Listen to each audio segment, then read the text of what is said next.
매일매일 인사 잘하신다. 다양한 외부인과 협업을 진행해야 하는 회사원들은 분명 하루에도 수십 통의 이메일을 써야 할 텐데 평균적으로 일주일에 한 통이나 쓸까 말까 한 나로서는 존경스러울 따름이다. 그렇게 이메일을 가끔 쓰면서도 턱턱 막히는 통에 난처하고 답답하고 고민하는 시간이 아까울 때가 많기 때문이다. 내가 글 쓴다고 함부로 떠들고 다니지 않는 이유 중에 하나라고 해도 과언이 아닌 것 같다. 이메일의 인사말은 그래도 별로 어렵지 않은 편이다. 안녕하세요? 누구입니다. 하고 본론으로 바로 넘어가도 이상하진 않다.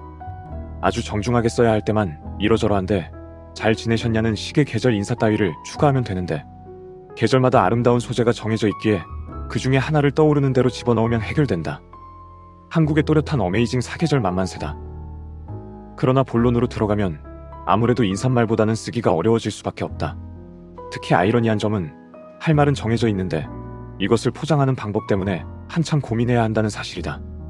좋은 일을 전달하는 내용이라면야 아무렇게나 써도 무방하겠지만 내 경험으론 이메일의 대부분이 뭘 부탁하거나 좋지 않은 소식을 전하거나 양해를 구하는 것들이다. 즉, 납작 엎드린 자세를 취해야 한다는 말인데 이 자세를 눈으로 보여줄 수도 없고 목소리로 들려줄 수도 없으니 글솜씨를 어떻게든 발휘해서 상대의 마음을 상하지 않게 하는 동시에 원하는 것을 요구해야 해서 결코 만만하지 않다. 가령 상대가 기한 내에 줘야 하는 자료를 주지 않은 경우를 생각해보자. 이때는 사실 어느 모로보나 내가 화를 내도 될 상황이지만 괜히 감정을 드러냈다가 상대가 지가 뭔데 말을 이렇게 해? 이 싸가지 없는 놈이랑 다시 거래를 하나 봐라 라고 생각했다간 나 같은 프리랜서는 목숨이 오락가락하기 때문에 말을 잘 고르지 않을 수가 없다.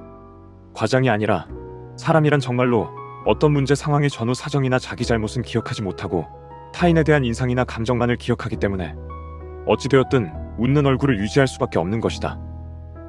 이럴 때는 다름이 아니라 어제까지 보내주시기로 한 자료가 오지 않아 확인차 메일 드렸습니다. 월말이라 여러모로 바쁘시겠으나 꼭 확인해 주시길 부탁드립니다. 정도로 쓰게 되는데 좀 더 자세를 낮춰야 할 것 같다면 전산 처리 과정 중에 누락 등이 있지 않았나 싶어 따위 문장을 더한다. 사실 무슨 피치 못할 문제가 있더라도 책임지기로 한 사람이 이를 책임지긴 해야 하는 게 당연하니 배려를 하고 싶은 생각은 들지 않지만 그래도 굳이 내가 상대의 잘못을 의심하거나 비난할 의향이 없다는 내용을 추가하는 것이다. 종업원이 접시를 떨어뜨려 내가 얼굴에 화상을 입었는데도 접시가 너무 미끄러운 재질이 아니었나 모르겠다면 어스레를 떠는 격이다. 이런 소리를 쓰고 있자면 나도 이게 뭔 짓인가 싶지만 달리 어쩔 도리가 없다.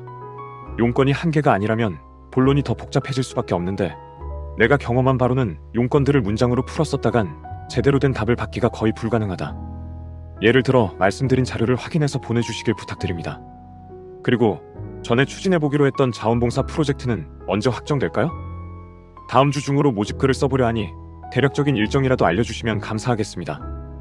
끝으로 중요한 사항은 아니지만 이번 뉴스레터의 마지막 아티클 요약문에 들어간 용어가 오타인 듯하니 추후에 수정 부탁드립니다. 따위로 메일을 작성하면 최소한 한 가지 사항에 대한 답은 깨끗이 빠지기 마련이다. 문장으로 쓰더라도 개별 항목으로 줄을 나눠야 답을 받을 확률이 높아진다. 물론 이렇게 쓰고도 기대한 답을 다 받는데 실패한 적이 한두 번이 아니라 아주 간결하고 이상적인 방식으로 쓰고 싶다는 충동을 느끼곤 한다. 가령 이런 식이다. 다음 세 가지 사항 요청드립니다. 1. 자료 A. 이 자원봉사 프로젝트 확정일 또는 예상일. 3. 7월 3주차 뉴스레터 마지막 아티클 용어 오타 수정. 이렇게 쓰면서도 에너지와 시간을 낭비할 필요가 없고 읽는 쪽도 잘못 보거나 뭘 빠뜨릴 일이 없다. 하지만 이런 비인간적인 이메일을 썼다간 무슨 욕을 먹을지 모르는 일이니 어쩌겠는가? 최소한 문장형으로 쓰고 항목별로 답해주길 바라는 게 최선일 것이다. 쓰는 사람 읽는 사람 모두가 업무적으로 피곤해지는 방향이지만 둥글고 부드럽게 사는 것도 일견 쓸모 없어 보이는 예절처럼 중요한 일이니 별 수 없다. 저 정도로 간략한 메일을 받고 무슨 일을 처리해야 하는 입장이 된다고 생각해보면 확실히 기분이 좋지 않기도 하고 어찌저찌 본론을 해결한다 해도 마지막으로 거대한 난관이 남아있다. 모두가 알다시피 끝인사가 그것인데 사람이 무슨 부탁을 해놓고 인사도 제대로 안 하고 가버리면 기분이 상할 수밖에 없는 노릇이라 끝인사는 특히 신경을 쓰지 않을 수가 없다. 그래서 또 좋은 인사거리를 찾아보자면 역시 가장 무난한 게 계절 인사다. 하지만 서두에서 계절 인사를 이미 써먹었다면 공궁해진다. 아무리 진지하게 읽는 사람이 없다 할지라도 서두에서 장마가 끝나고 푸르른 녹음이 우거지는 가운데 안녕하시냐고 인사해놓고 말미에는 무더위가 심하고 소나기가 오락가락하니 건강 주의하라고 하는 건 뭔가 좀 앞뒤가 안 맞는 느낌이 든다. 여름이라 좋다는 것인지 싫다는 것인지 맥락이 이상하다. 사실 애초에 별 맥락이 없는 인사니까 구조적으로 완성도를 따질 이유는 없지만 글 쓴다는 사람이 이렇게 아무 인사나 대충 하냐는 식으로 평판이 깎일 것 같다. 이럴 때 유용하게 사용되는 소재가 세간에서 자주 들리는 걱정거리인데 요 몇 년에 비해 근래에는 이것도 좀 어려워졌다. 다소 불경스러운 소리지만 코로나19가 유행 중이던 때는 누구나 공감할 만한 걱정거리가 항상 공기처럼 깔려 있었기 때문이다. 그러던 것이 지금은 코로나 걱정 따위 아무도 하지 않게 되어 매일 주워들은 뉴스 중에서 걱정할 거리를 잘 떠올렸어야만 하는 처지다. 그 중에서도 일상적 걱정거리로 손색이 없는 것을 고르면 10중 8구 건강 걱정이 되는 터라 회의감이 드는데 돈이 얽힌 사회적 관계를 여럿 맺는 나이쯤 되면 건강 걱정도 소일거리처럼 하게 되는 터라 누가 인사치레로 해주는 걱정도 제법 고맙다. 이것도 나이가 주는 몇 안 되는 선물이라고 생각해도 될지 모르겠다. 다만 가까운 시일 안에 메일을 몇 통 쓰다 보면 일교차가 심한데 무더위가 심한데 폭우가 내리고 나니 등등의 소재도 고갈되고 만다. 그리하여 최종적으로는 천편일률적인 인사를 쓰게 되니 그 대표적인 인사가 바로 요일 인사다. 요일 인사라고 해서 요일마다 월요일에는 월급 많이 받으세요. 화요일에는 화내지 마세요. 수요일에는 수영을 하고 이런 인사가 정해진 것은 아니다. 월요일에서 수요일까지는 건강한 한 주 보내시길 바랍니다. 라고 쓰고 목요일, 금요일에는 다가오는 주말 건강히 보내시길 바랍니다. 라고 쓰는 것이다. 그야말로 하나마나한 아무 의미도 개성도 없는 인사말이지만 이만하면 중간은 가는 것 같으니 이 정도에서 모두가 만족하면 좋겠다. 이보다 더한 인사는 비차 에너지 낭비가 아닌가 싶기도 하고 그러나 좋은 인사를 써야 한다는 필요성이나 불안감을 느끼는 사람은 언제나 넘쳐나는 모양이다. 인터넷을 찾아보면 인사를 정리해놓은 사이트도 있고 심지어 앱도 있다.